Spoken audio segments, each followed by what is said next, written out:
Good afternoon. Thank you for gracing us with your presence from the media. To members of Umkhonto Wesizwe that are present, let me start off by giving insight in terms of why we're here today. We're here today to give the nation an update on the outcomes of a meeting that was held by the national officials. And we will then obviously share with South Africans the way forward and what the outcomes of that meeting and those engagements were. But before we continue, I need to first introduce the leadership, and I'll start off with our president, President Jacob Gelesegese Zuma. Welcome, Mr. President. And then move on to, on his left, the chairperson, Comrade Nathi Nhleko. To the president's right, we have the deputy chair, Commander Spilwane Mkocho. And then to his right, we have the national organizer, Comrade John Lela. At the end, we have the Treasurer General, who is Mr. Limba, Commander Limba, Mbiake. And behind me, we have the head of the presidency, Makasela Mzobe. I am Samuel Ndlela, the national spokesperson of Umkhonto Wesizwe. I'm not going to delay any further. I'm going to call upon the chairperson who's going to read out the press statement, and then from there, we'll do the usual, take questions and answers, and then close off. Thank you. Chairperson.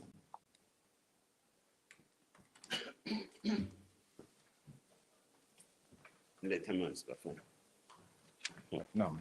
Okay, thanks. Yeah, thank you very much.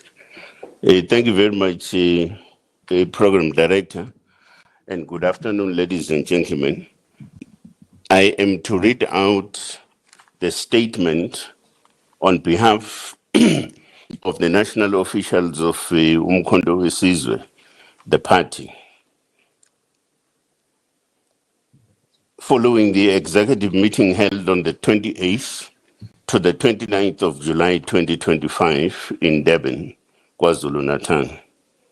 The national officials also met with several stakeholders to consolidate the MK party's resolve to unite all progressive forces in South Africa. This statement emerges from a confluence of political, organizational, and geopolitical developments that have demanded clarification from the party's apex leadership. As the nation commemorates the Women's Month and prepares to celebrate the National Women's Day tomorrow, the 9th of August 2025, Umkhonto Wesizwe, the party extends its heartfelt well wishes and revolutionary salute to all women of South Africa. This month serves not only as a reminder of the courageous struggles of women who marched against apartheid injustice in 1956, but as a call to action to the continued fight against patriarchy, inequality, and socio-economic marginalization. The MK party recognizes that the true liberation of our country is incomplete without the full emancipation of women and children. In this regard, the MK Women's League has a historic and urgent duty to lead from the front to conscientize, organize, and mobilize women and society at large towards building a just, equal, and non-sexist South Africa. Through grassroots activism, policy advocacy, and bold political engagement, the MK Women's League must serve as a vanguard for structural transformation, ensuring that the voices of women are not just heard, but are central in shaping the destiny of our nation. We'll now reflect on the key highlights from the meeting of the national officials. The meeting reaffirmed the founding principle of MK, the party, the spear of the nation, as the guardian of African liberation, dignity, and sovereignty. The MK party recognizes that South Africa's struggle for total liberation is far from over. The chains of colonialism have merely changed form. The land remains stolen, wealth extracted, the masses of our people impoverished. Our party considers itself not merely as a political party, but also as a spiritual and revolutionary vessel mandated by history and the ancestors to complete the total liberation of our people. The meeting further reaffirmed the following connotations that embodies and define ourselves as a party.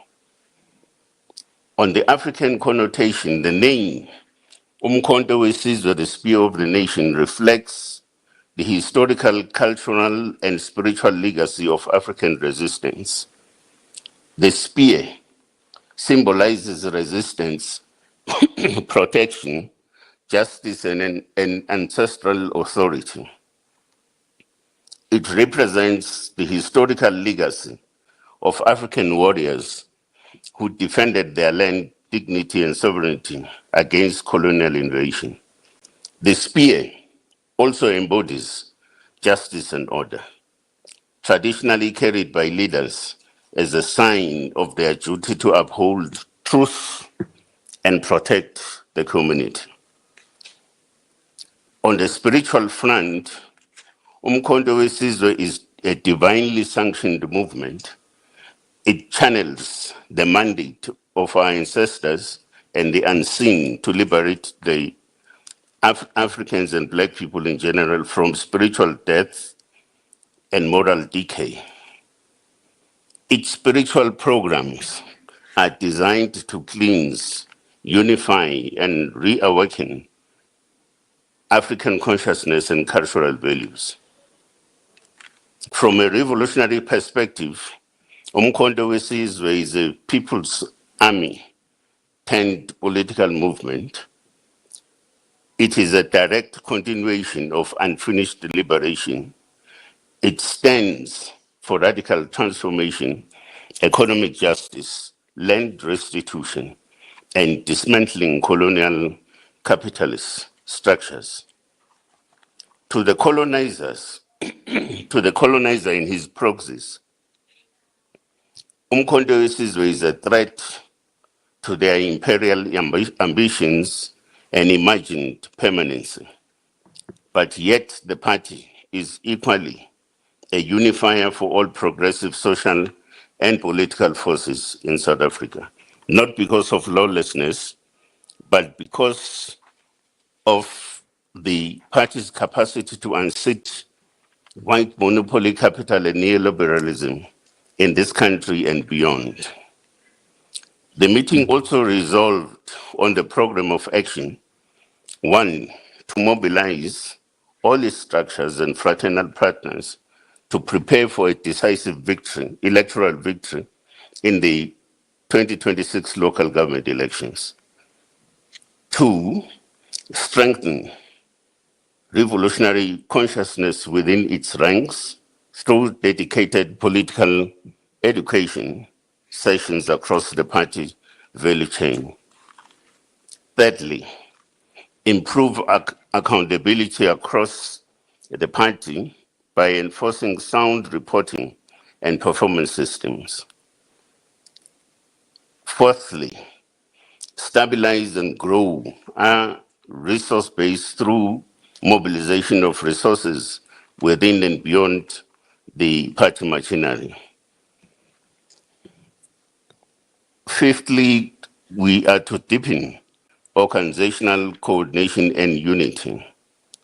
The last point, the need to institute an iterative and continuous upstream and downstream strategy planning process within and between each leadership segment in the party. On the Government of National Unity, we would like to highlight the following failures of the so-called Government of National Unity. The first point is on the economic malaise and unemployment, a gateway to social death. South Africa's economy remains trapped in a spiral of stagnation, marked by alarmingly high levels of unemployment and stunted growth. In the first quarter of 2025, the official unemployment rate soared to a devastating 32.9%, while youth unemployment, our future, remains entrenched at an unconscionable 46.1%. These are not mere statistics. They are the lived reality of millions who wake up each day to hunger, disillusionment, and despair.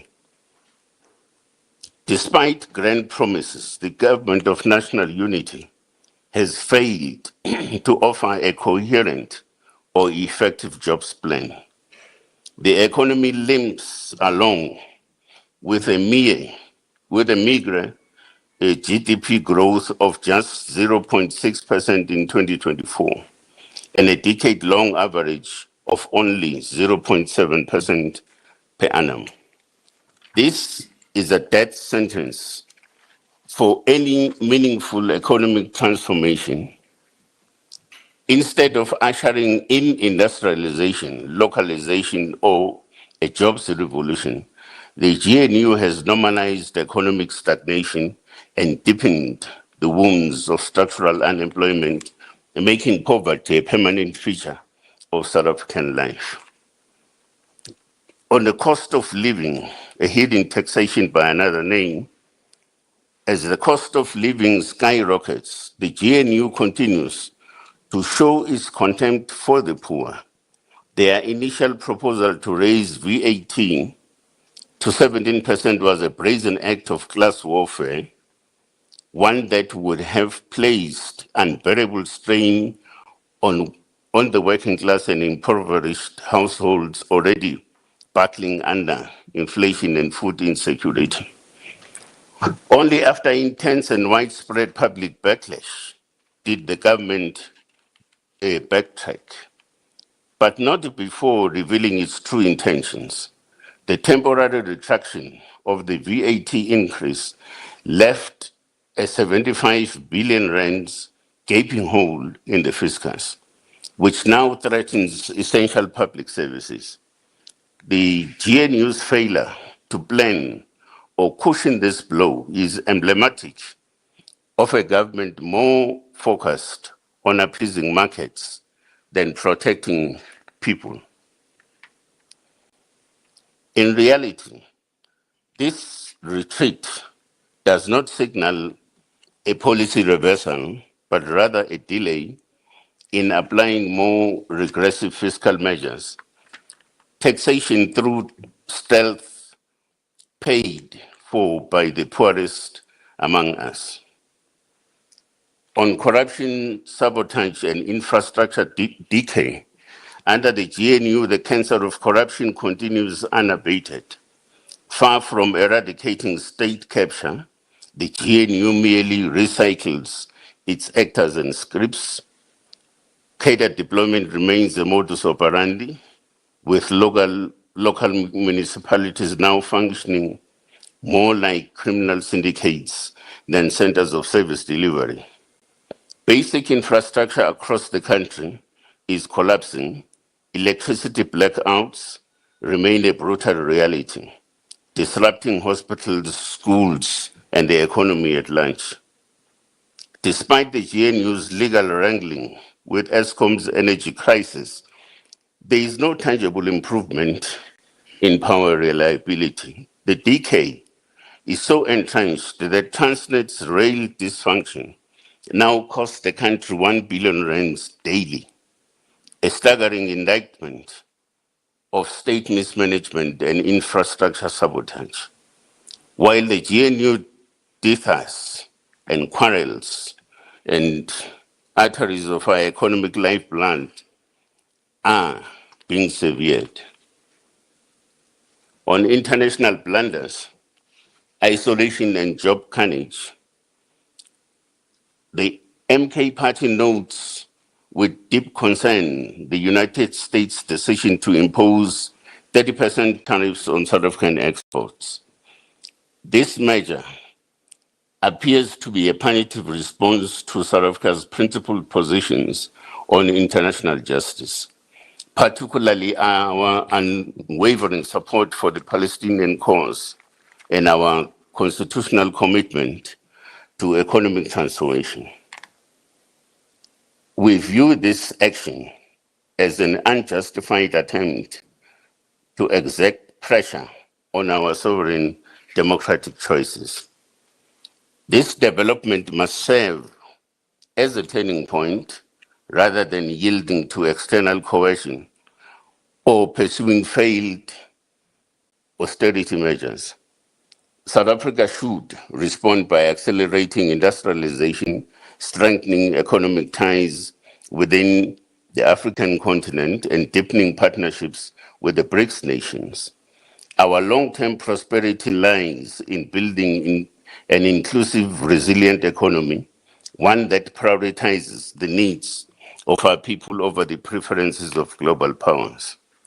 On poverty, inequality, and education in free fall, the GNU has spectacularly failed to tackle the scourges of poverty and inequality.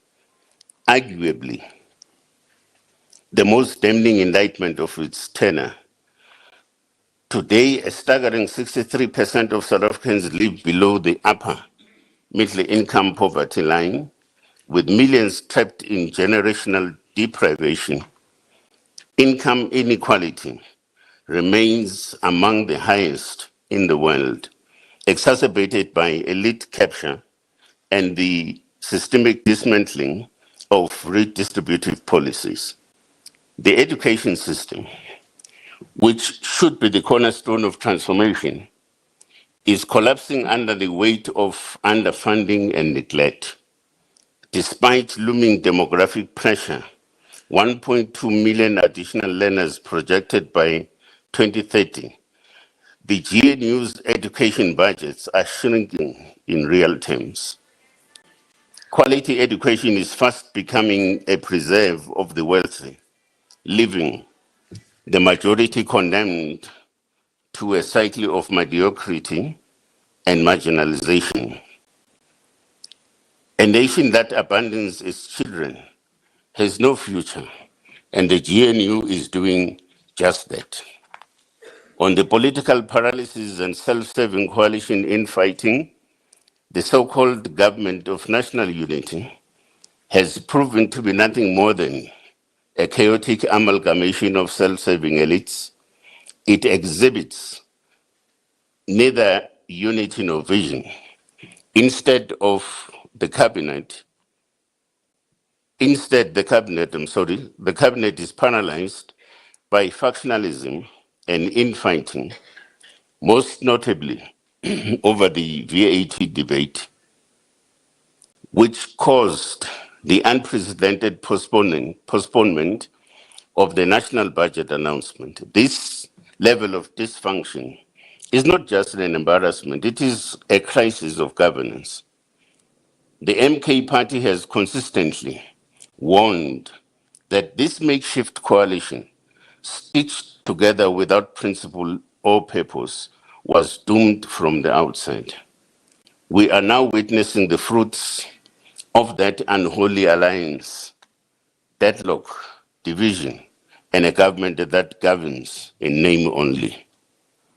The GNU is not a solution.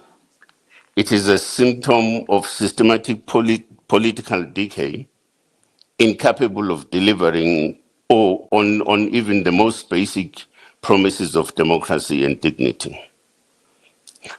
The government of national unity has taken our people's suffering, packaged it in rhetoric, and sold it as progress. But this is not leadership.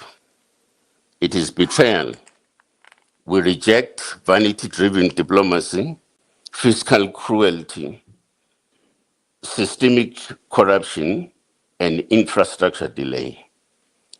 The MK party exists to break these chains of despair, to restore dignity, and to build a South Africa that serves the many, not a patchwork coalition that enriches the few.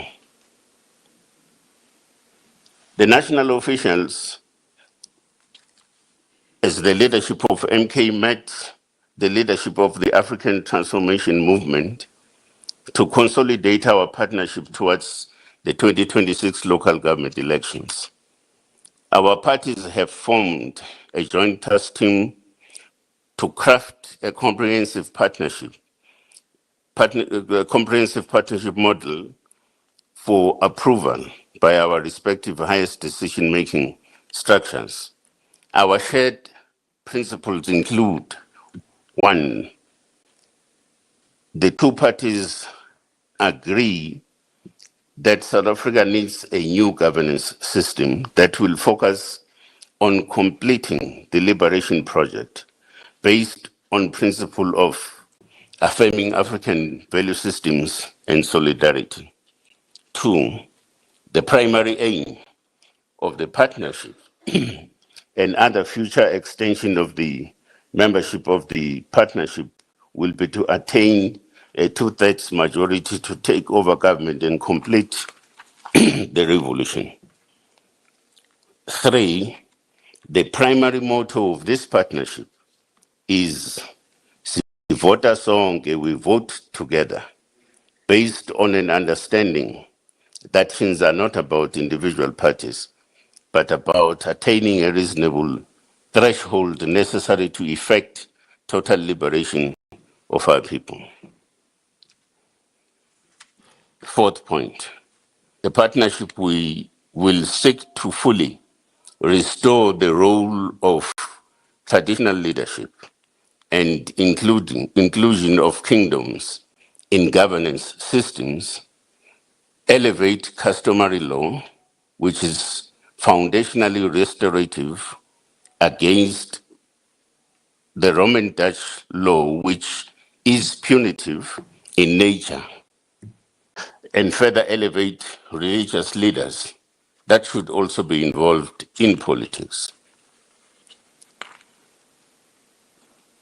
We also had a meeting with the Congress of Traditional Leaders of South Africa, which was convened at a request by the traditional leaders belonging to Contralesa to meet with President Zuma to receive counsel and draw on his wisdom regarding critical challenges currently confronting the nation.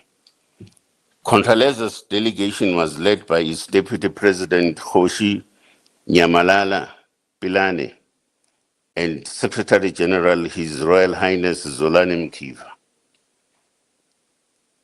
The meeting decried the rising political instability in South Africa, fragmentation of unity among progressive forces representing the poor and downtrodden masses of our country, the resurgence of ultra-right-wing tendencies, pervasive criminality and entrenched corruption within government and state institutions, as well as other serious social ills that are likely to undermine and erode the meaningful gains accrued since the dawn of democracy in 1994. Both organizations agreed that the liberation project is yet to be completed in South Africa, and further that the institution of traditional leadership has for the longest time been undermined and relegated to a spectator in the political governance domain. The meeting resolved to encourage all traditional leaders to take advantage of the 2026 local government elections to restore people-driven governance. On the international front,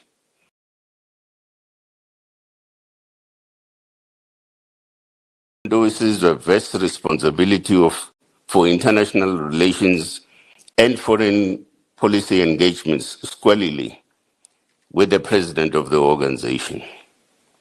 In this regard, the president of Umkhonto weSizwe attended the inauguration of President Nguema in Gabon and held bilateral meetings wherein the MK party reaffirmed its full support for the revolutionary governments of Mali, Niger, and Burkina Faso. These nations remain the final frontier in the total and irreversible liberation of Africa from neo-colonial shackles.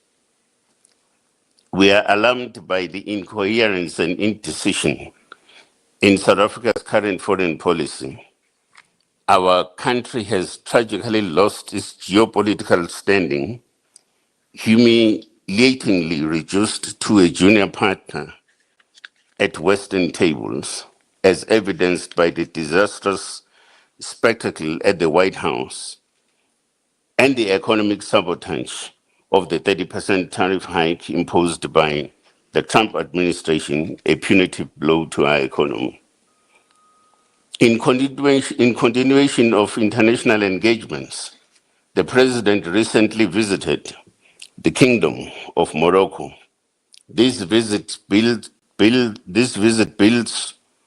on discussions initiated in 2017 with His Majesty King Mohammed VI with the view of normalizing relations between South Africa and Morocco. Hence, we reaffirm our position that granting the people of the Sahara region a local governance within the sovereignty state of Morocco is a practical proposition to solve this 50-year-old conflict. This Moroccan autonomy proposal is beginning to be the most supported position by other governments in Africa, including the Sahel region countries, which President Zuma will be visiting before the end of the year. During the visit, the president toured the Tanga Mediterranean port, the Africa's best performing port. MK is negotiating internship opportunities for the unemployed South African maritime graduates. The president also held a meeting with the chief executive officer and the executive of Renault Group, exploring collaboration for unemployed mechanical engineering graduates. Thirdly, we engaged with Mohammed VI Football Academy, aiming to establish partnerships with South African youth football academies to learn from their scientific world-class development model. Lastly, we met the Speaker of Parliament and all political parties represented in Morocco, studying their coalition government model, which is stable and effective, unlike the incoherent DA-ANC coalition of disorder in South Africa. A delegation led by our Deputy President and leader in Parliament, Dr. Mandla Slope, will soon return to Morocco to deepen this work and explore traditional leadership governance systems. We make it unequivocally clear our foreign policy must serve the national interest, not narrow party political agendas. And in this regard, DECO was fully aware of our visits, and our embassies offered appropriate diplomatic support. We would advise DECO to desist from acting as an ANC propaganda arm the President will continue to raise South Africa's flag across the world as a revolutionary obligation to serve our people. On the issue of the recent Constitutional Court matter, we are of the view that the Constitutional Court has failed our people. It has chosen technical evasion over confronting the deep constitutional crisis facing our country. By deferring the matter to the High Court, it delays justice and accountability. This abdication leaves the executive unchecked and the people unprotected. The efforts of and by General Mukwanas and other brave whistleblowers have been ignored. Nevertheless, we remain undeterred. We have issued a formal letter to Mr. Cyril Ramaphosa demanding answers on why taxpayers fund two police ministers and an illegal commission of inquiry. He is required to respond to 15 critical questions by Friday, the 8th of August 2025, or face further legal and public action. We are also writing to the Chief Justice requesting an urgent release of reasons for the court's decision. We shall pursue all peaceful means to enforce accountability and uphold constitutional order. We now take this opportunity to clarify our position regarding the former Secretary General. The leadership of Umkhonto weSizwe has noted several statements and utterances by the former Secretary General, who was removed from the position recently. The leadership of Umkhonto weSizwe had considered these utterances and actions and arrived at a conclusion that the former Secretary General had not only publicly defined himself or themselves outside the ranks and ideological line of the MK party, but also seriously violated the trust placed on them as a member of the party. In this regard, the decision has been taken to summarily terminate the membership of the former Secretary General, and a formal letter of expulsion was transmitted to him on the 15th of July 2025. Umkhonto weSizwe will not entertain any further exchanges on this particular matter. Lastly, on the MK party's path to power, the Umkhonto weSizwe as a party is a vessel of the final phase of our liberation struggle. We are marching towards power, not just to govern, but to liberate. We are building brick by brick, word by word, village by village, institution by institution. South Africans have increasingly affirmed our stance on the GNU, a Trojan horse of recolonization disguised as unity, funded by white monopoly capital and implemented by a coalition of regressive forces. We say no more. MK stands as the last hope of the African child, the worker, the youth, the traditional healer, the church, and the forgotten majority. Our eyes are fixed on the 2026 and our hearts are on the people. With your support, we will rise, not as rulers, but as liberators. The spear of the nation has risen once more. Let those who have betrayed the revolution tremble, and let the oppressed rejoice. Thank you very much.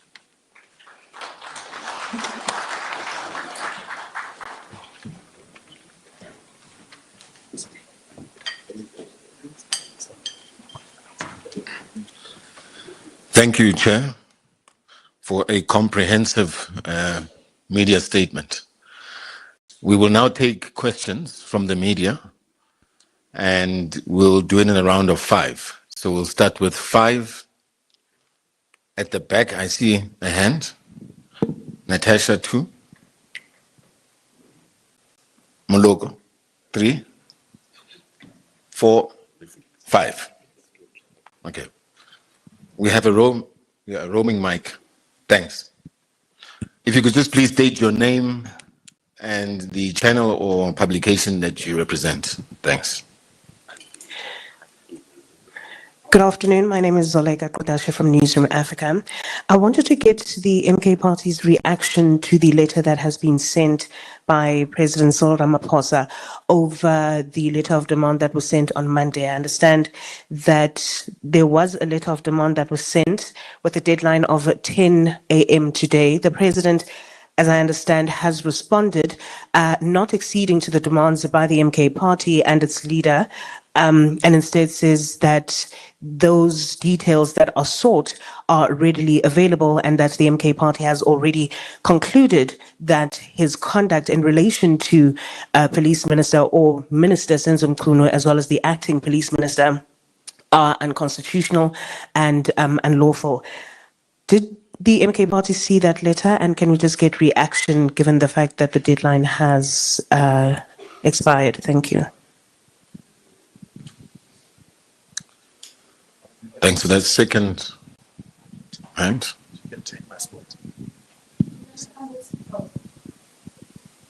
It's Natasha. Hi, thank you. Hi, it's Natasha Perry here from SABC News. I just have a couple of questions. In regards to the former Deputy Secretary General, I believe you all know, just moments before this briefing, there's a letter that was circulating that she has resigned as the Deputy Secretary General of the MK Party. Just your reaction on that, and do you perhaps fear that more members might actually jump ship, perhaps from the MK to Maibuye? You mentioned Floyd Shivambu, you've terminated his membership, but I'm just interested in knowing, former President Jacob Zuma, have you perhaps engaged him? Has he sought your audience at all? And then you mentioned in your statement the meeting with Contralesa, but there's a grouping also of traditional leaders that have said that they are cutting ties with the MK Party because they feel as if they are being used as political pawns. Has the MK Party actually reached out to them and spoken to them? And then you also mentioned the meeting that you had with the ATM, and you mentioned the Comprehensive Partnership Pact. Can you perhaps now detail if any modalities around how you're going to be working together ahead of the 2026 local government elections? You've mentioned also in your statement your stance as the MK Party on the US tariffs, but now we know that the South African government, through President Cyril Ramaphosa, had said that all doors are still open for negotiations, right? Do you think, and are you confident as the official opposition that perhaps a deal would be made to actually reduce those 30% tariffs and to avert the bloodbaths of over 30,000 jobs? Thank you, and apologies for the many questions.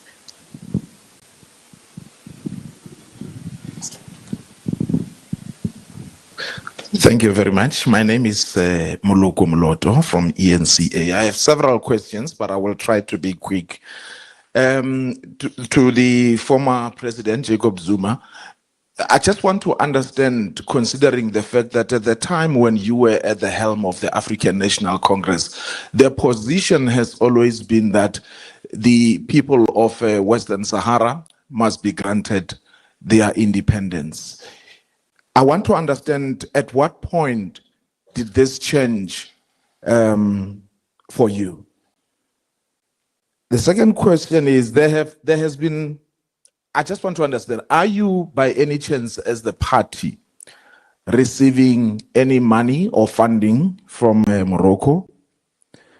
In terms of the leadership turn out? If you were a company, you would be considered to be in crisis. I mean, I personally have lost count of the number of secretary generals, organizers, and staff. Have you been reflecting on what could be internal issues, perhaps, that may need to be attended to, perhaps in order to arrest this particular trend? Lastly, you are speaking about, and correctly so, about the deepening poverty, the decay in the state-owned institutions, and the systemic corruption. A lot of people will agree with you there. But some of you have been at the pinnacle of government before. These issues, are you saying that in your previous responsibilities or roles, you are taking no accountability whatsoever?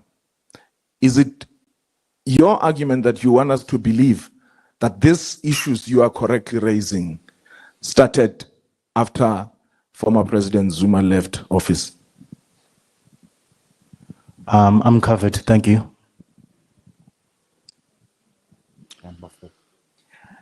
The third hand. Yes. My name is Saeed. I'm asking this question on behalf of the Morocco TV channel, Media. My question is to President Zuma, is to what extent might your party's support for Morocco's sovereignty over Western Sahara is going to impact the broader political stances within your party and among other influential forces here in South Africa? So, can you just repeat that? I didn't think we got it clearly. To what extent might your party support for Morocco's sovereignty over Western Sahara is going to impact the broader political stances within your party and among the other influential forces in South Africa?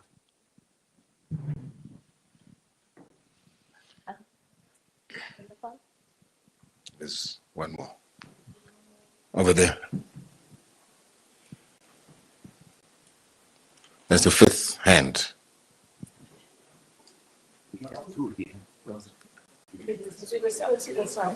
Are you covered? Okay. Thank you. Sure.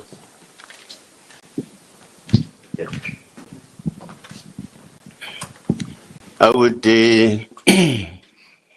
would also ask that members of the National Leadership Collective also do tackle some of the questions. I did not get your name, Cecilia. Cecilia. All right, Natasha. So ngaze ngamngulimi la kimi. Sasigis.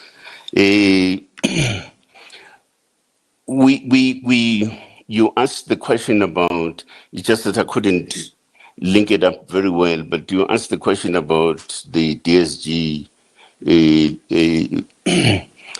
departing. Is true. We have also seen that. We must also take into account that people individually, and otherwise they do make choices, their own sort of choices at any given point. So we're okay with that. Towards the end of this session, we will also announce the whole question of how we're dealing with the issue of leadership and leadership reinforcement, so that you'll be better clarified. For an example, so what are we doing with these particular gaps as we have them within the leadership collective and so on. The question of the ATM, I think you also asked the question about the African Transformation Movement, the modalities and everything else. The starting point is that we have this joint working arrangement in the first instance, because they will also go much more into detail about operational issues and technical sort of details informing modalities, for instance, that the two parties would have to adopt in approaching local government elections and any other matter of national interest. As we had indicated, that they will report regularly to the leadership collective of both parties, the African Transformation Movement as well as Umkhonto weSizwe. Let me also just deal with the area of Ubante Umlodo. Okay. And you seem to think that the question of changes at leadership level represent what crisis? If we were a company, yeah, we're very fortunate that we're not, but also even companies, a responsible one, would not view it that way. It would view it as part of the learning process. We just existed for how many months now? 18 months or something, whatever, I don't know. Now, in that process, there's a lot of learning that we have got to take into account as part of our developmental process, for an example. Now, we hope that with the changes that are going to be made, because maybe free of charge I can volunteer this thing and just tell you, for instance, one of the major weaknesses has been that you attract people to come and perform a duty of public administration, right? Of course, you need public administrators with social consciousness. That's what should inform the question of having a Secretary General into position. Now, we seem to have had problems on that particular front. Now, when I'm talking about public administration, I mean your major focus as a Secretary General is the question of development of standard operating procedures, for an example, and many other regulatory sort of instruments that have got to be put in place, including the whole question of how do you factor in mechanisms that have got to support the work of the organization on an ongoing basis, right? That's the work of a Secretary General. Of course, such a person has got to do that. Also informed by a required degree of social consciousness and so on. So I disagree with you when I'm not good to see that as a as a point of instability. It's an undesirable situation, of course. I'm not saying that's what we should have. But if you are in a circumstance where as an organization, something does not work for you, no, you must correct that, right? Now, in fact, because you spoke about companies, in the corporate sector, it is an accepted thing that you will have a strategy developed, but at the level of implementation, something else comes up. You have an imagined sort of strategic kind of diversion, and is acceptable. And I'm sure also you said to come from NCA. Go and ask them, they will tell you the same. Thank you very much.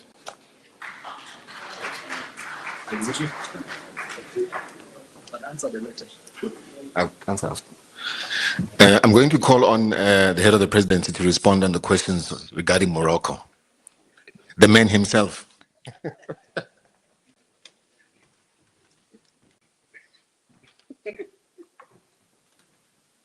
Thanks, spokesperson. Greetings to the media and the comrades. Any functioning mind changes its position when presented with new facts, scientific facts, and new realities.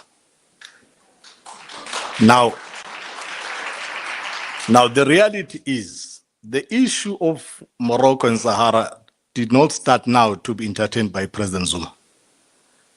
In 2017, in a delegation I was part of that went to the African Union, where Morocco was readmitted as a member of the AU in January.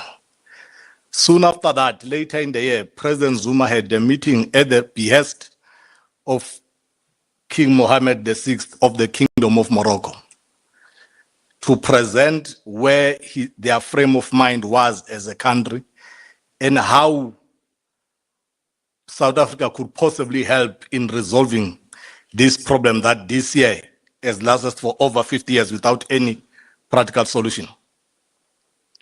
That is why in 2018, South Africa reopened its embassy in Rabat, and Morocco reopened its embassy in South Africa to be fully fledged embassies instead of being downgraded to the level in which they were. When Umkhonto weSizwe was formed, President Zuma received many invitations at an international level. The last meeting we had about one of the countries which got problems, we can't at this stage, was yesterday. Members of parliament all over the world, leaders of the world, continue to seek guidance from President Zuma because they've lost confidence in the leadership of South Africa to handle the complex matters of the African continent. Now, President Zuma has a responsibility to lead the debate on areas where he believes South Africa should reconsider its positions on those matters. That is why on the question of Morocco and Sahara, upon being approached by the embassy and the leadership and other countries,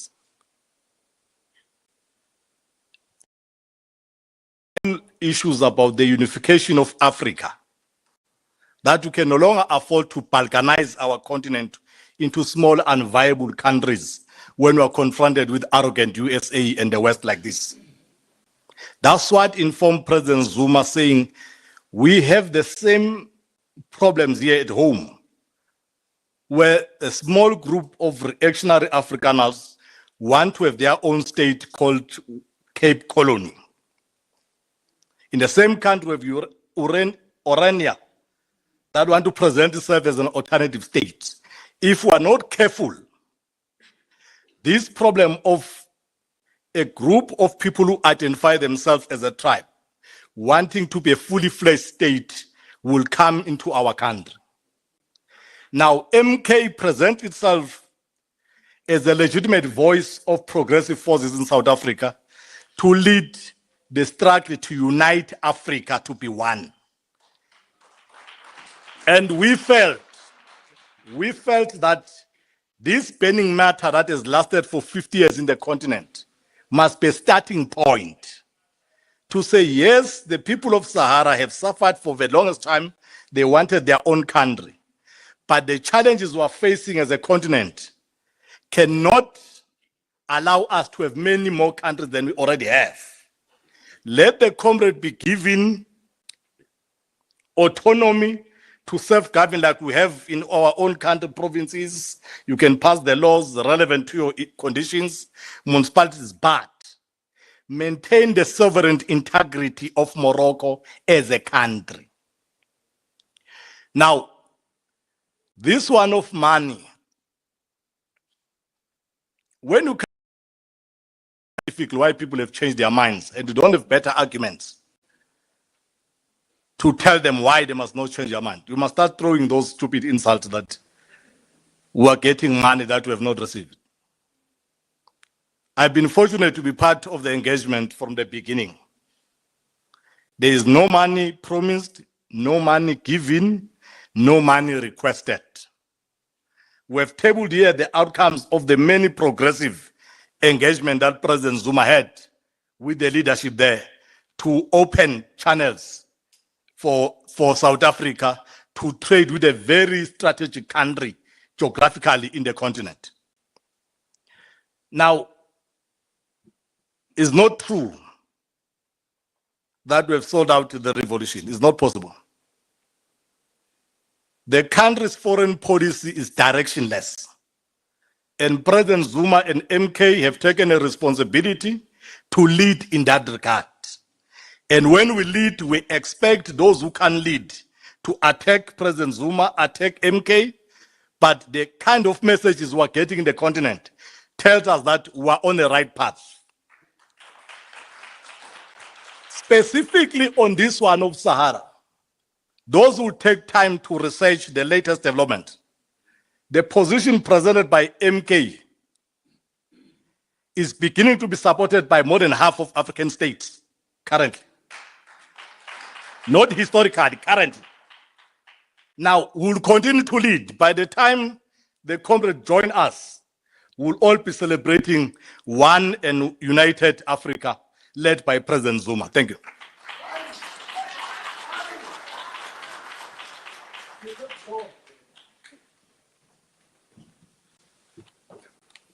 I will take the question on the response from Mr. Ramaphosa.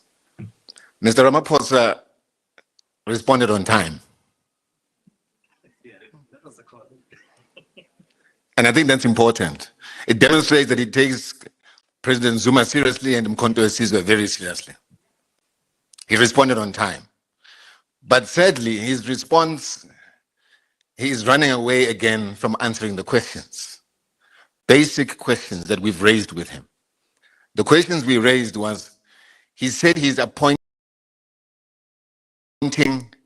Professor Kachalia as per section 91(3)(c) in an acting capacity. There is no such thing in the Constitution that allows a president to appoint someone in acting. There was no such thing. It was a simple question that was asked. We then asked him, at the point at which he then appointed Professor Kachalia, he refers to him as a minister designate. Which one is it? Acting minister, minister designate, or minister? It's confusing. So those are some of the questions that we asked him. But again, we can't expect more from a person who himself is a constitutional delinquent. Because all that he's ever demonstrated to date is constitutional delinquency and nothing else. The way forward, I know, is some of the questions that have been asked. We will obviously take it in consultation with our lawyers and make a determination with the leadership as to what the next steps are. But I think what's important is that it must be stated, Ramaphosa responded on time to our letter. Thanks.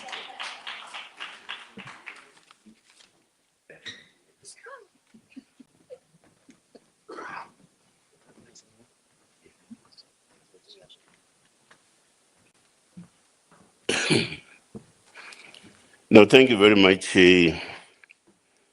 Program Director, ladies and gentlemen. I need to deal with the one last part of the unless they still want to ask some questions. We're still going to respond to something. No, because I needed to deal with the last part regarding the.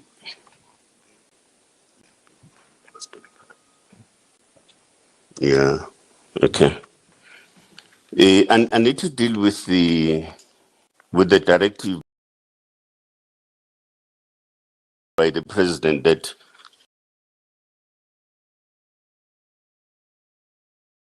the leadership collective. I'm informed that the president remains the president.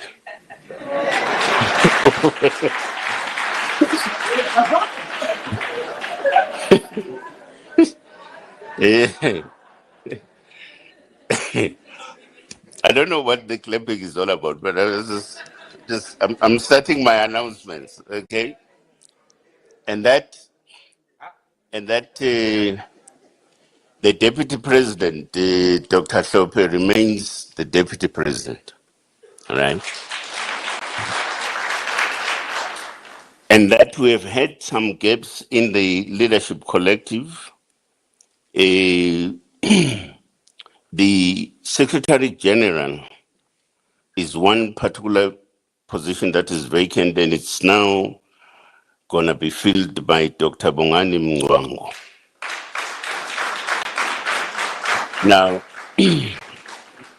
Dr. Bongani Mwango has a 35-year executive experience. He's a former chief executive officer at Sanlam Healthcare, a former chief executive officer at Netcare 911. He was also chair of, maybe still is, I don't know, of the Kwabe Traditional Council. Abagi Tigela. So he must then come this end, come to this end.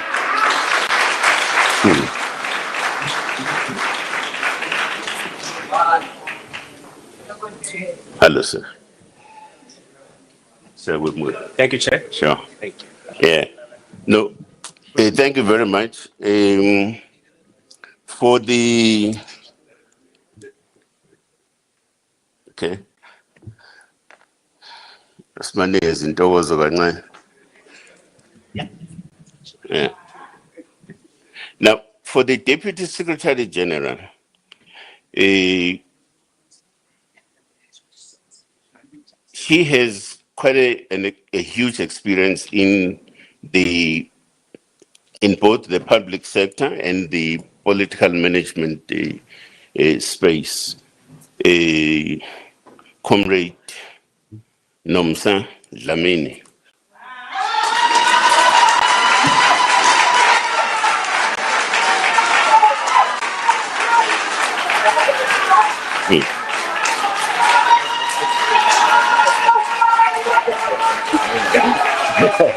Thank you.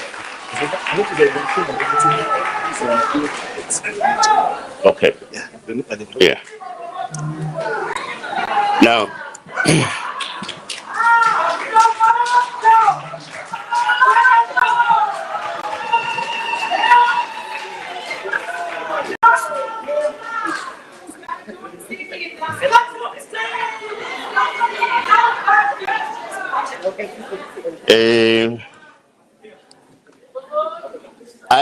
I do appreciate why there is Lentlawo Mekon. You know, she's gonna make a contribution in improving the public face of this table. Okay. Yeah, we're exactly with beauty. That's it. Now, one other change, comrades, that's being effected is that the current national organizer is moved over to a portfolio to manage and coordinate policy coordination, Comrade John Lela.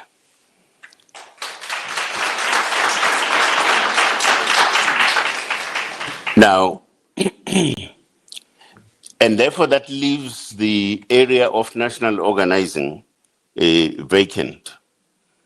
We then have a comrade who has an experience in local government and the public sector, and we think that that experience is gonna augur quite well for us as an organization in approaching the 2026 local government elections. Comrade Alec Nkuna.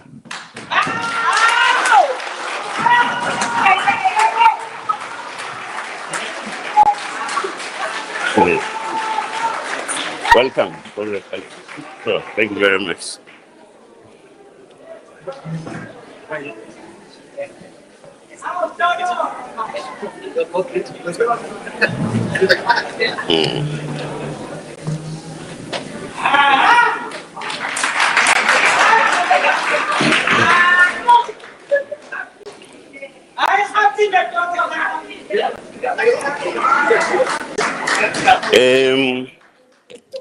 Comrades, oh yeah, by the way, I forgot two other particular positions. The deputy chair remains deputy chair. Comrade Import. And of course, the Treasurer General, Comrade Mpia Kelimba, remains Treasurer General.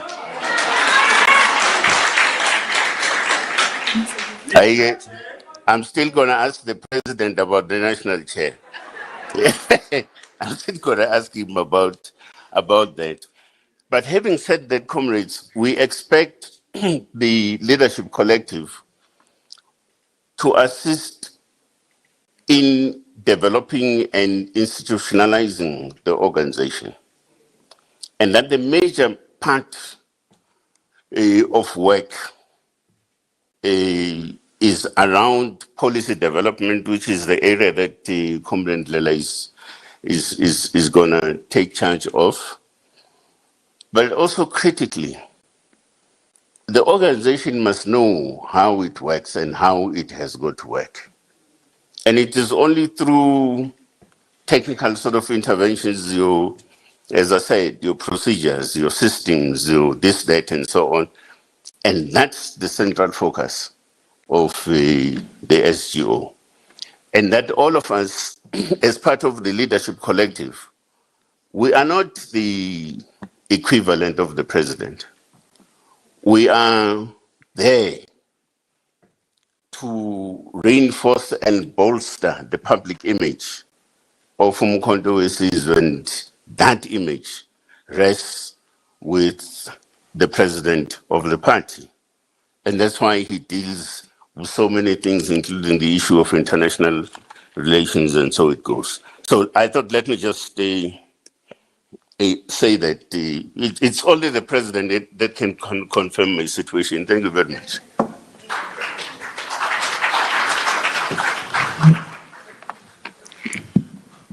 Amandla, congratulations to the new leadership.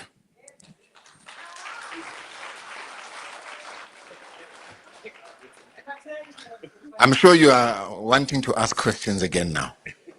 I can see. With a raise of hands. 1, 2, oh, Milan Gadia. 3.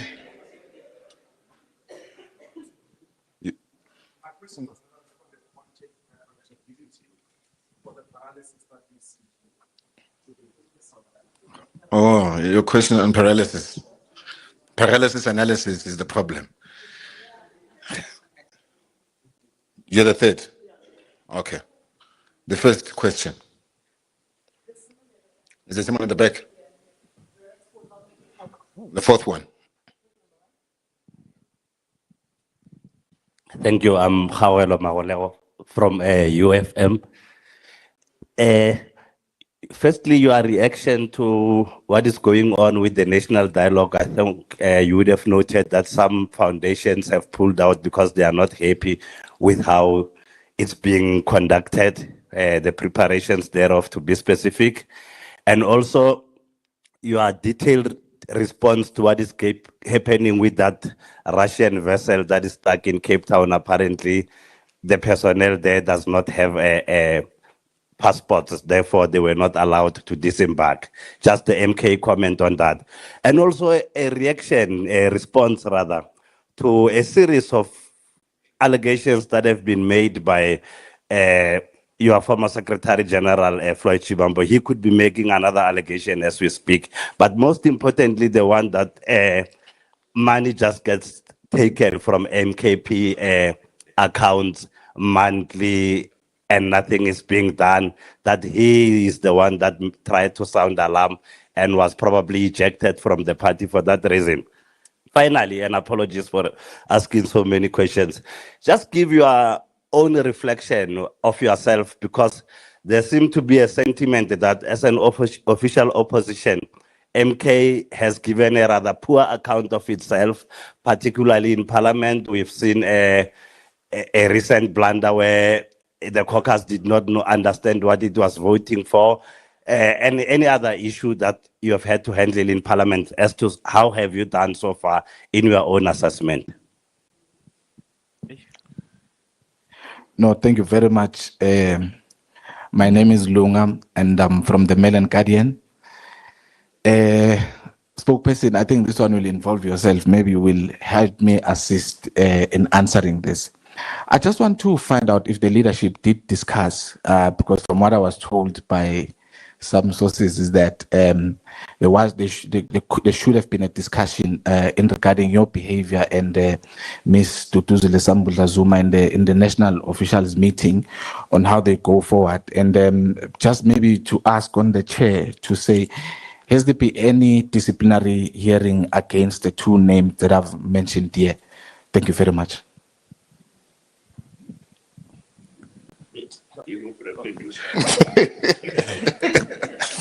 There was another question. Oh, that one. Chair, there's still another question. Another two. Okay, mine, it's only two questions. My name is Diseto from PEM News. The first one is the use of South African flag during Mr. Jacob Zuma's visit in Morocco drew so much attention. Even the Department of International Relations and Cooperation, on behalf of the government of the Republic of South Africa, strongly protested the use of South African national symbols. But it constitutes an abuse of existing protocol and decorum and undermines official bilateral relations between the Republic of South Africa and the Kingdom of Morocco. So my question is that, was it a mistake that the flag was on display, or the president knew, or the former president knew what he was doing by displaying the flag of South Africa? And then the second one, the national convener of Maibuye Africa says he's still a member of the Umkhonto weSizwe party.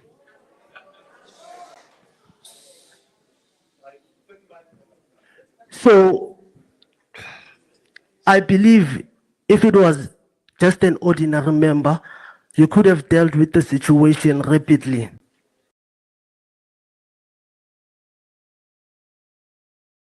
Member or not? Oh, okay, no, it's fine.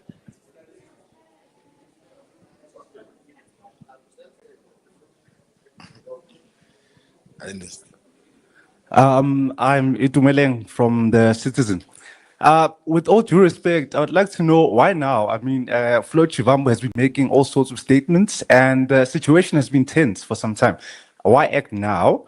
And on the Morocco issue, it looks like the South African government does not have an issue on MK policy, but the issue is the flag. Will the MKP continue to raise that South African flag, or you think you'll stop? Thank you.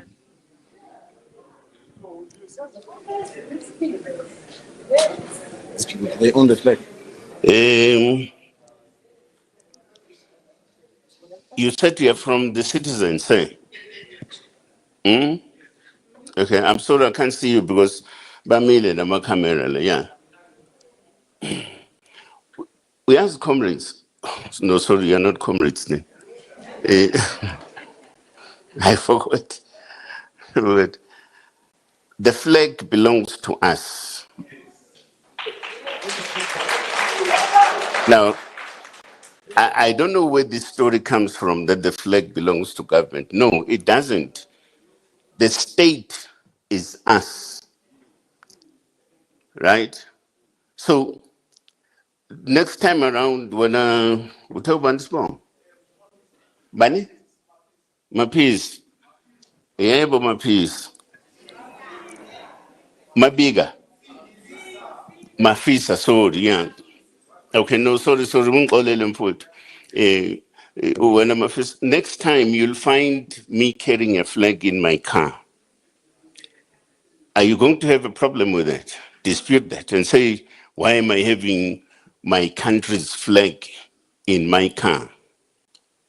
We're born a little. Yeah, search for my line, it's right. Now, there's the question from, I can't remember who it was, about the money being stolen or siphoned.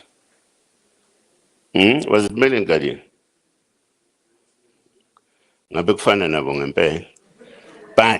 the question is this. The meeting of national officials sits every second week. So what does it tell you? It tells you that we sit 2 times a month. I think that's what it says. Then you have a chief executive officer in the form of somebody that we call a secretary general. Sits for months in the position and does not report to this collective, this leadership, to then say, hey, there is money that is disappearing every month to the tune of about, I think he branded something like 7 million a month, right? Now, and this is exactly, it is at the center of leadership responsibility and administrative responsibility, this point that I'm raising, right? Okay, suppose we were too ugly for him to report this thing, this stealing, right? And maybe intimidating or something. So why not report a crime with the police? Because this is stealing. We're talking about stealing here, right? So how come we are not reporting this theft with law enforcement agencies to then say there's money that is being stolen by somebody in MK, and so on and so it goes, and you're not doing that. Now, anybody, including our new SG here, once you're a Secretary General, you also bear something called the fiduciary responsibility, which means, amongst other things, all these other matters of financial management, they also are within your purview and you need to report on a regular basis on them, right? You carry policy responsibility when it comes to that. So for me, and I think for us actually, it's quite strange that this thing gets said after some months. It must have been taking place or something, but it's not reported to us, it's not reported and registered with the police. So something is wrong at that particular level, but also the Treasurer General will also shed some light on this because we have just, if I'm not mistaken, we've just gone through an audit. We've just gone through an audit and we're still attending to some few outstanding issues from an auditing point of view. Keep on asking him, where is the 7 million? TG, move.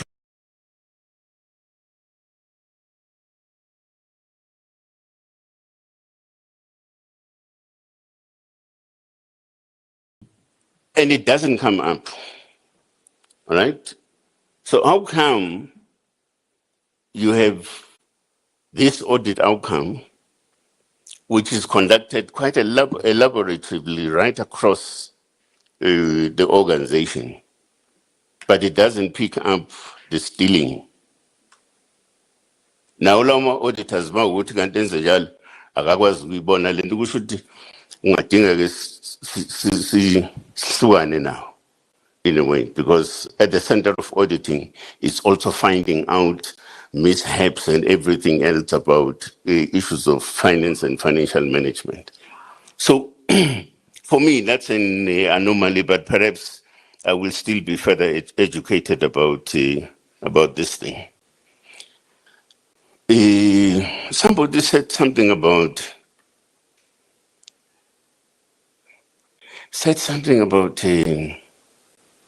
accountability, the trip and whatever. You see, ladies and gentlemen, angikhuluma ngimsukele ngesibom umlodo ngiyakuprovoka manje. Now, there is no way that your company, ENCA, will find out that you are in Zambia. Without the knowledge of your immediate supervisor, your top executive management structure, there's no way.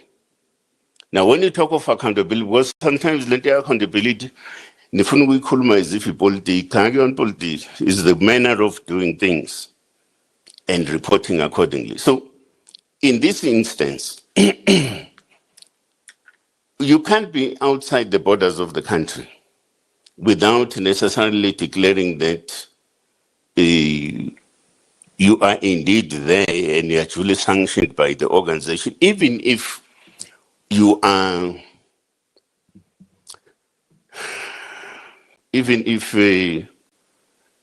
what do you call this thing? I want a jowl or something. We keep healing, you know. Even if that is the case, you still have a duty to report to a structure that you belong to, that between this day and that day, I will not be around the country, I'll be outside, right? So, and that's the issue about accountability.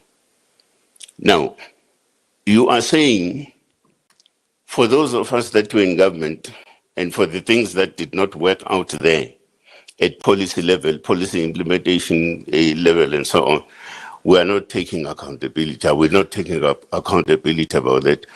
We have never said that we are not taking accountability. And part of the reason why we are moving in the manner in which we do is because we've seen things, we've experienced them. So we know what works and what doesn't work, right? So it is just one of those natural cause of action that if you are on a path that you think is working and you discover that, hey, further down the line, this thing is not working, change course. So, so when you can't stand here, when I'm not, and say, because we're viewing the current policy framework in a different way now than the time when we were there.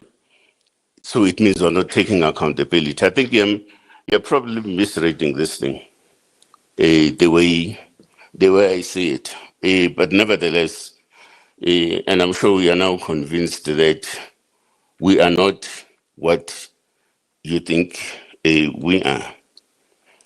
The question of the NDC, perhaps somebody will, TG, I would ask you to come in also on the question of just the financials as things stand, particularly because now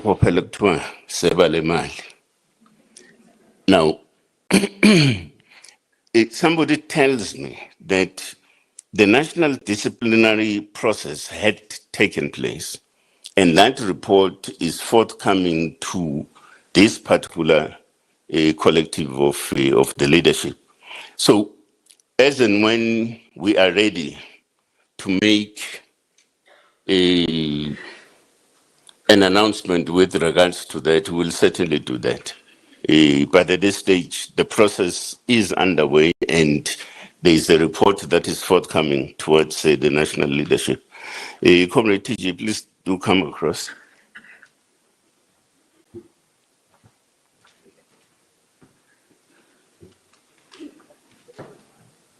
Sanbonani and greetings. I think the former SG wanted to say he left us with a debt of 28 million. That's the mistake he made.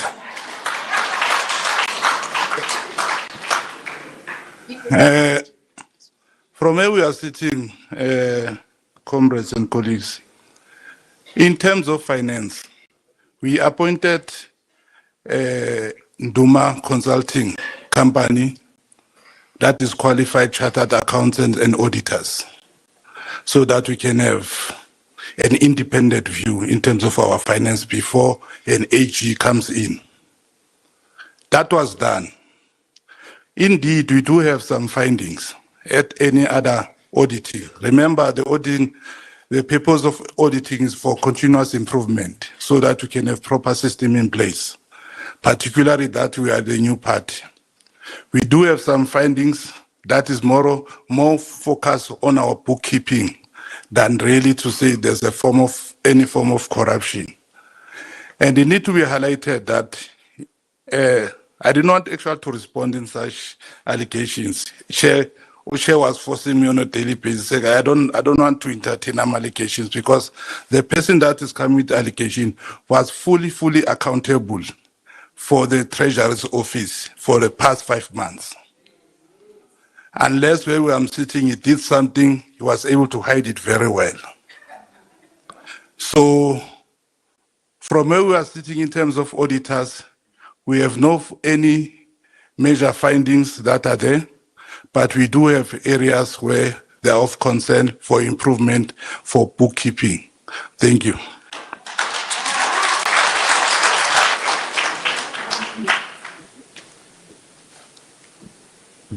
I think that about closes it, unless if there's anything else, because we respond to everything. We're always ready.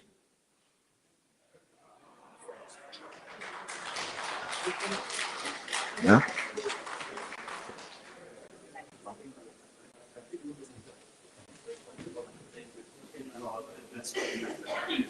Oh, the head of presidency was reminding me on the issue of the flag. I think I'd want him to respond because this misconception about the flag and how it was. I mean, from the last time I checked, President Zuma didn't carry a flag in his bag when he flew to Morocco. Yeah, thanks, spokesperson. I think we'll have to close on this thing of a flag at one stage. DERCO only responded yesterday after the National Executive Committee meeting of Kwagogo. We've been back from Morocco for almost 2 weeks. The only person who was making noise is the Secretary General of the 40-person party. Now, we only answering because it seems like South Africans are concerned about their national symbol. Not because DERCO is making noise, because DERCO has a responsibility to confront the USA, and they're not doing that. They're monitoring the movements of President Zuma. We've got a vessel from Russia, a BRICS partner, that can't refresh in Cape Town. But people who are here in this country, illegal immigrants, are roaming the street every day. Now, South Africa is leaderless in the international community. President Zuma has taken it upon himself to fly the South African flag very high where it belongs to be. Now, so that we don't get asked these questions all the time, in the next 2 weeks, President Zuma is in Ghana. South African flag will fly there. Before the end of the year, President Zuma will be in Burkina Faso, Mali, and Niger. Countries that South African government does not have relations with because they are saying they took power through military actions. MK says they took power for revolutionary reason, therefore they must be supported. Now, when we go there, we are closing a vacuum in the continent. There's a vacuum. Now, when we go there, President Zuma is not representing his personal interest or a narrow MK party interest. It's an interest of the country. And the country has a symbol, which is a flag. So when we go into those countries that don't have a relationship with South Africa, the national flag will rise high, the MK party flag will be on the table. So we carry 2 flags. And we wish to encourage every South African as they travel throughout the world, artists, players, private citizens, to please carry the South African flag high. We need to close the space. That's all. I think we won't be talking much responding to DERCO about the flag. Our interest is not in DERCO. It's with the people of South Africa carrying the flag whenever they go, because the vacuum is too huge. President Zuma can't close it alone in the international space. Thank you.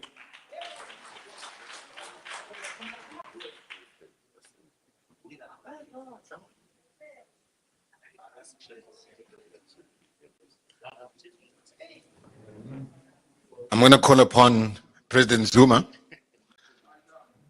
to say a couple of words. If you will stand as members, please.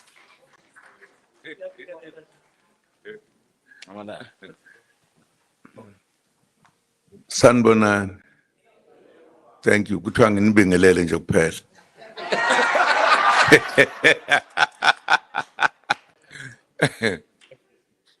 No. Ngiyanibingelela bandla siyajabula ukuthi sibonanile. Ngiyajabula ukuthi nibuzile imibuzo yonke nayithola zonke impendulo. Ngimangalile ke mina mangizwa obaba laba nomama kuthiwa benza njani konje balalela indaba bese beyixoxa. Okay, yeah. Bebuza indaba yeflag. Ngithuke kabi. Ukhona umuntu ongazi South Africa ukuthi i-flag of any country belongs to the citizens of that country. Khona bengazi lona. Nani impela nize niyawubuza nje lo mbuzo still serious. Hawu kwahleni bu. Every country has a flag with its color. Every citizen owns that flag. It's not a government. Not a government. Government uthola likhona lapho. Nani impela niyabuza nje. Hawu nangidumaza. Hawu bakwethu. In any way, thank you very much for coming. We thought in our meeting, kufanele sibe nalesikhathi nje ke sithi ukuxoxa. Nanibuze nathi siphendule njalo njalo. Kumnandi ke ukuba nani. Inkinga nje ukuthi sengathi nina ngesinye isikhathi manibuza imibuzo ngiye ngize ngibone hawu ukuthi bahlala la eSouth Africa. Abayiboni ukuthi iyashintsha eSouth Africa. Ayishintshi bakwethu. Nithuleleni nini. Nithuleleni ayishintshi. Awusho yini ngashintshi ake ngibuze wena ke manje. Yini ngashintshi. Khuluma. Nange seyifihla. Banda siyabonga. Okwambe ukubonga nje siyabonga ukuthi sibe kanye nani namhlanje. Sophinda sibe kanye nani njalo nje. Nazi kahle ukuthi iSouth Africa iyashintsha. Ungakuboni lokho okwakhe. Uyosala ngapha komfula thina sesingaphesheya. Akunjalo? Yeah. Ngiyajabula ke futhi ukuthi nazi insizwa nentombi abashasha. Abashasha. Yazi ukuthiwa hayi lo xosha abantu njalo nje. Akuzele uzodlala thina la. Umudlala sidlala thina. Sithatha iSouth Africa. Ingakho nje singeke size elokuzeni econference. Ene imali zabelungu. Ezithi votela lowa ngeke. Masihlangana uzwa kuthiwa sihlangene manje. Kobe ngiyana lento kade ngisho. Kuyobe kuyithi sihlangene sizothi how are we taking our party forward? Bese silungisa lokho nje. Uma ungezwe emadlebeni soda awugudlukeke wena. Asinandaba. Sikusho futhi lokho futhi nenhlanhla ngoba bangikhuza. Ngabe sengixosha abantu abaningi ngabe. Ngakhuzwa lezi labaholi laba bathi awume kancane solungisa. Siyabonga ama-comrade ukuthi nibe khona. Thank you very much. Nazi ukuthi we are building a party. We are just 1 year, few months. Just 1 year, few months. We are building it. Amanye ezinye izinto kufanele ngabe senzela senzanga ngamabomu. futhi sasafuna ukubona ukuthi kunjani. Nazi nje ukuthi yithi laba singeke siyaba abanye abantu sohlala sinje.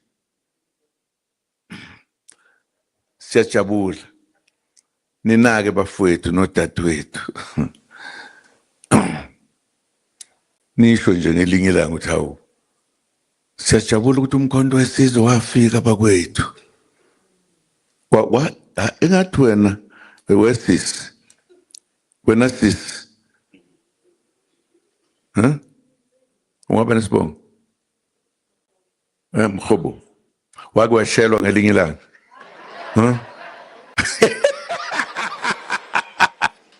Thank you very much bakwethu siyabonga.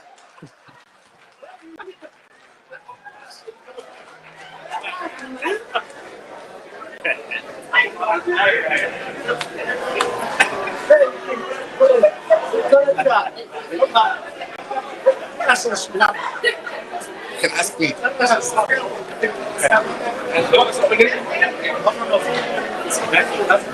can ask me.